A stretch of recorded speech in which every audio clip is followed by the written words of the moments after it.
Şırnak Üniversitesi Rektörü ve Senato'nun İdil'de bulunan Ziraat Fakültesi'nin Şırnak Merkez Kampüs'e taşınma kararı almıştı. İdil halkının tepkileri ve eylemleri sonucu Şırnak Milletvekilimiz, Şırnak sevdalısı Sayın Arslan Tatar'ın girişimleri sonucu yaptığı görüşmelerde Sayın Cumhurbaşkanımız Recep Tayyip Erdoğan Beyefendi ve oğlu Sayın Necmettin Bilal Erdoğan, YÖK Başkanımız Profesör Doktor Elor Özvar'la Sayın Şırnak Valimiz Cevdet Atay, İdil Kaymakamımız Sayın Anıl Adıgüzel ile diğer devlet büyüklerimizle yaptıkları olumlu görüşmeler neticesinde Ziraat Fakültesi'nin İdil'de eğitim öğretimine devam edeceği müjdesini vermişlerdir.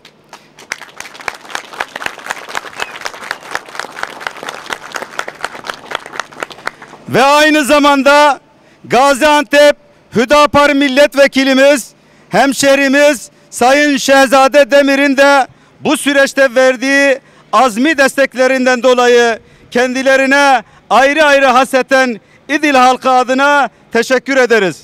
Verdiğimiz sözlerin arkasında olduğumuzu bir kez daha ilan ediyoruz. Sayın milletvekillerim, İdil halkı adına sizlerden talebimiz Şırnak Üniversitesi Senato'nun aldığı Ziraat Fakültesi'nin taşıma kararının iptal edilmesi, Ziraat Fakültemizin fiziki şartlarının iyileştirilmesi, Ziraat Fakültesi akademik kadrosunun İdil'de ikamet edip öğrencilerle ilgilenmesi, daha önce taşınan laboratuvarların İdil Ziraat Fakültesi'ne geri getirilmesi ve 2025 yılı yatırım programına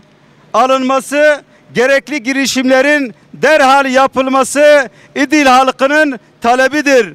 Sayın Vekilim, Şırnak Üniversitesi Rektörü ve Senatosu her yıl olduğu gibi nitekim ABD'nin ülkemize karşı 1900 yıllarında meydana gelen olayları bahane ederek Ermeni yasa tasarısını ABD Senatosu'na getirdiği gibi her yıl Şırnak Üniversitesi Senatosu da Ziraat Fakültesi ile ilgili aldığı karardan vazgeçmelidir.